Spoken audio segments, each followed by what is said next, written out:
Russia has lost hundreds of thousands of soldiers, endured massive sanctions, and isolated itself from much of the West, all for Ukraine. Why is this country so important to Russia? To understand why Ukraine matters so much to Russia, we need to start with geography. The Russian heartland is a vast, flat expanse of land with no natural barriers like mountains or oceans. Historically, this has made Russia vulnerable to invasions, from Napoleon to Hitler. Ukraine, with its position west of Russia, acts as a buffer zone, absorbing potential threats before they reach Moscow. But Ukraine isn't just a line on a map. It was once part of the Soviet Union, and its independence in 1991 was a symbolic blow to Russia's identity as a superpower. Today, it's a battleground of influence between Russia and the West, and losing Ukraine to NATO or the European Union would be a strategic nightmare for Moscow. To grasp Ukraine's importance, we must first revisit the collapse of the Soviet Union. In 1991, the USSR disintegrated, and Russia lost not only its superpower status, but also 14 former republics. For Russian leaders, this was a catastrophe, but one loss stung more than the rest: Ukraine. Ukraine wasn't just any republic. It was second only to Russia in population, industrial capability, and cultural significance. Its capital, Kiev, is often referred to as the birthplace of Russian identity, dating back to the Kievan Rus in the 9th century. Economically, Ukraine was a powerhouse. Known as the breadbasket of Europe, it boasts some of the most fertile land on Earth, producing wheat, corn, and sunflower oil at a scale that feeds millions.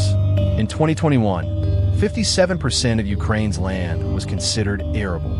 For Russia, maintaining access to Ukrainian agriculture was vital, not just for food security, but also as a lever of influence in global trade. But the importance of Ukraine goes beyond food. It's also about energy. Before 2022, Russia supplied 40% of Europe's natural gas, and much of it flowed through pipelines crossing Ukraine. These energy transit corridors made Ukraine a gatekeeper for Russian economic power. Losing control over them would mean losing a critical bargaining chip with Europe. Russia's fixation on Ukraine isn't just economic, it's deeply tied to security. Without Ukraine, Russia's western border is exposed. This vulnerability has haunted Russian leaders for centuries. Napoleon's invasion in 1812 and Hitler's advance in 1941 both exploited the flat, open terrain between Ukraine and Moscow. A hostile Ukraine aligned with NATO could place Western forces just a few hundred kilometers from Russia's capital. This is why Russian leaders often speak of strategic depth, the idea that the more territory you control, the harder it is for enemies to reach your core. Ukraine, as a buffer state, is central to this doctrine. The annexation of Crimea in 2014 was a strategic move to secure Russia's access to the Black Sea. Crimea hosts the port of Sevastopol, home to Russia's Black Sea Fleet, which is critical for projecting military power into the Mediterranean and beyond. But Crimea alone isn't enough. Without Ukraine, Russia's ability to counterbalance NATO in Eastern Europe weakens substantially. Then there's the question of identity. To Vladimir Putin and many Russians, Ukraine is not just a neighboring country. It's a core part of their historical and cultural lineage. Putin has called the Soviet collapse the greatest geopolitical catastrophe of the 20th century, and he has written extensively about how he views Russians and Ukrainians as one people. Losing Ukraine to the West isn't just a strategic loss. It's an existential one for a regime that seeks to restore Russia's great power status. But Ukraine doesn't see itself as Russia's appendage. The Euromaidan protests of 2014 made this clear. Thousands of Ukrainians took to the streets of Kiev, waving EU flags and demanding closer ties with Europe. They rejected a government that leaned towards Moscow and instead called for democracy, transparency, and integration with the West. This was a turning point. For Russia, it signaled that Ukraine was slipping from its grasp. Then came the annexation of Crimea and the war in eastern Ukraine. By taking Crimea, Russia secured its Black Sea access, but also triggered severe international sanctions.